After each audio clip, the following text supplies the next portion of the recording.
Comment আপনারা দেখেন, সেখানে কমেন্ট করেছেন যে আমি যেন বাংলাদেশ ব্যাংকের যে সর্বশেষ নিয়োগ, মানে নতুন যে গভর্নর নিয়োগ করা হলো, এ নিয়ে যেন কিছু কথা বলি। প্রথম দিন থেকে শুরু হয়েছে, দেখছিলাম আমি এ নিয়ে বিভিন্ন টেলিভিশনে টক শোতে আমি কথা বলেছি, কিন্তু আমার নিজের চ্যানেলেও বলার জন্য অনেকে রিকোয়েস্ট করেছেন। ভালো, আমি আগে বহুবার আপনাদেরকে বলেছি আমি অর্থনীতি ভালো বুঝি না, কিন্তু সাধারণ মানুষ হিসেবে কিছু কমন সেন্স তো আছে। যারা বুঝেন তারা কি করবেন না করবেন এটা তো আরেক কথা। আমি বটম লাইনটাকে বলি যে মিস্টার মুস্তাকুর রহমান নামক একজন গার্মেন্ট ব্যবসায়ী, পোশাক শিল্পের একজন ব্যবসায়ী, তাকে বাংলাদেশ ব্যাংকের গভর্নর করার যে সিদ্ধান্ত এই সরকার নিয়েছে এবং নিয়োগ অলরেডি করেছে, উনি অফিস করাও শুরু করেছে। আমি মনে করি এই সরকার সবচেয়ে ঝুঁকিপূর্ণ এবং রিস্কি সিদ্ধান্তগুলোর মধ্যে এই যাবৎ তারা যা নিয়েছে তার মধ্যে এটা একটা। এবং এই সিদ্ধান্ত সরকারকে কোথায় নিয়ে যাবে এটা বলা বড় কঠিন। কেন কঠিন সেটা বলি। কেবল বাংলাদেশের ইতিহাসেই নয়, সারা দুনিয়াতেই আপনি এ ধরনের উদাহরণ দ্বিতীয়টা খুঁজে পাবেন কিনা আমার সন্দেহ, যেখানে একজন ব্যবসায়ীকে একটা দেশের মানে আপনার ব্যাংকের যে রাষ্ট্রীয় যে ব্যাংক, মানে ফেডারেল ব্যাংক যেটাকে বলি, অনেক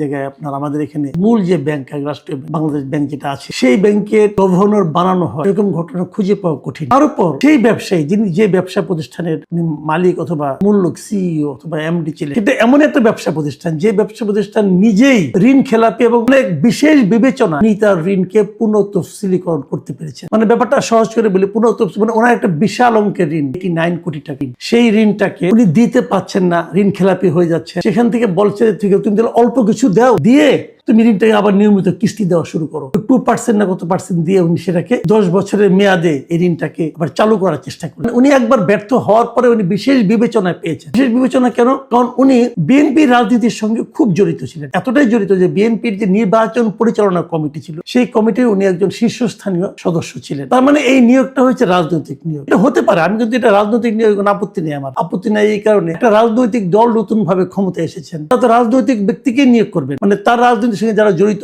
তারা রাজনীতিকে যারা বিশ্বাস করেন তাদেরকে নিয়োগ করবেন, এটা হতে পারে। কিন্তু আমার কথাটা হলো কি, আপনার রাজনীতি যারা বিশ্বাস করে তার মধ্যে আপনি একজন ব্যাংকার পান নাই, একজন অর্থনীতিবিদ পান নাই, ওনাকে আনতে হবে কেন? উনি তো এমন একটা ব্যবসা প্রতিষ্ঠানের পরিচালনার মূল দায়িত্বে ছিলেন, সিইও ছিলেন, যে ব্যবসা প্রতিষ্ঠানটা ব্যাংক থেকে ঋণ নিয়ে ঋণ পরিশোধ করতে পারে নাই, উনি সেরকম ব্যবসা প্রতিষ্ঠানের মানে শীর্ষ কর্মকর্তা ছিলেন। এখন উনি যখন আসছেন, এখন ওনার প্রতিষ্ঠানে ঋণ টিন পাওয়া আরো সহজ হয়ে যাবে। এটা তো একদিক দিয়ে কনফ্লিক্ট অফ ইন্টারেস্ট হলো তো, সেটা কেন করলেন আপনারা? এটা বললাম তো, দ্বিতীয় আরেকটা উদাহরণ আপনারা খুঁজে বের করতে পারবেন না। আমি দেখলাম আমাদের অর্থমন্ত্রী মিস্টার আমির খুসরো মাহমুদ চৌধুরী, নিয়োগজন ব্যবসায়ী, উনি বলছেন যে সরকার এই কাজটা করেছে, সরকার এটা করতে পারে। হ্যাঁ পারে, সরকার অবশ্যই পারে, কিন্তু আমি কি প্রশ্ন করতে পারি না সরকার কেন পারে? এই প্রশ্ন করার অধিকার কি আমাদের নাই? নিশ্চয়ই আছে।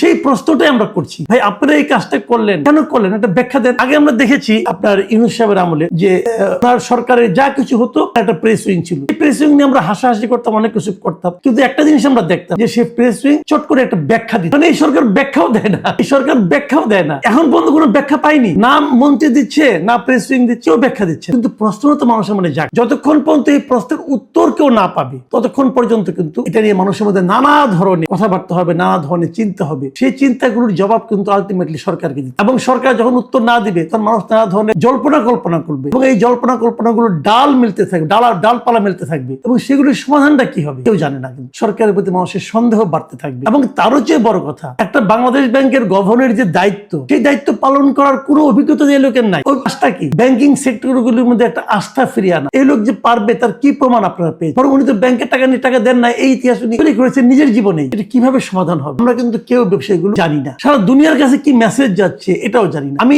মাঝে মাঝে ইউনূস সরকারের সমালোচনা করতে যে আমি এটাও বলতাম যে ইউনূস সরকারের সবচেয়ে যদি একটা সাফল্য আমি পাই, সেই সাফল্যটা ছিল ব্যাংকিং সেক্টরের সাফল্য। আগের যিনি ছিলেন আহসান ইস মনসুর, ওনার অনেক ব্যক্তিগত অনেক সীমাবদ্ধতা আছে। উনি ব্যাংকগুলিকে মার্জ করতে যে, ইসলামী ব্যাংকগুলিকে মার্জ করতে যে ব্যাংকগুলির মধ্যে একটা অসন্তোষ তৈরি করেছেন, এটাও ঠিক। প্রায় বিশাল সংখ্যক গ্রাহককে উনি ক্ষতিগ্রস্ত করেছেন, ওটাও ঠিক। কিন্তু পাশাপাশি এটাও আপনাকে মানতে হবে যে উনি বাংলাদেশ থেকে বিদেশে অর্থ পাচারটাকে বন্ধ করতে পেরেছিলেন এবং ব্যাংকিং সেক্টরটাকে উনি একটা নিয়মের মধ্যে আনতে। সেই অবস্থায় এই ভদ্রলোকের কর্মকাণ্ড কতটুকু আলটিমেটলি ওনার এই ধারাবাহিকতাকে রক্ষা করতে পারবে, এটা নিয়ে কিন্তু আমার মনে বিস্তর সন্দেহ আছে।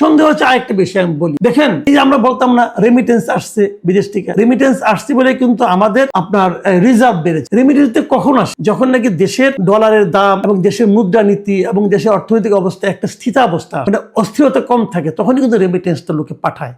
সেই অস্থিরতাটা কিন্তু হাসান এস মনসুর সাহেব দূর করতে পেরেছে। লোক আসছে, সেটা কিছু পারবে এখন? এটা হতো, অনেকে বলে এটা না হয়ে তো কোনো উপায় ছিল না। আমাদের দেশের যে সংসদ সদস্য হয়েছে এই দেশে, তাদের 60% সদস্যের কিন্তু মূল পেশা হলো ব্যবসা, এবং 62% মন্ত্রীর, মানে মন্ত্রী পরিষদের 62% পেশা হলো ব্যবসা। তাহলে এবং তাছাড়া আরো বলি আপনাকে, এমপিদের যারা সংসদ সদস্য 50% হলো ঋণগ্রস্ত। এরকম একটা সরকারের অর্থনৈতিক সুযোগ সুবিধা করে দেওয়ার জন্য বাংলাদেশ ব্যাংকের গভর্নর আরেকজন ঋণগ্রস্ত ব্যবসায়ী হবে, এটা স্বাভাবিক। এখন ওনাদের অবস্থা দেখ, দেশের অবস্থা কি হবে? দেশ কি স্বাভাবিক পথে অগ্রসর হতে পারবে লোককে নিয়ে? আমি কিন্তু ভয় আছি ভাই।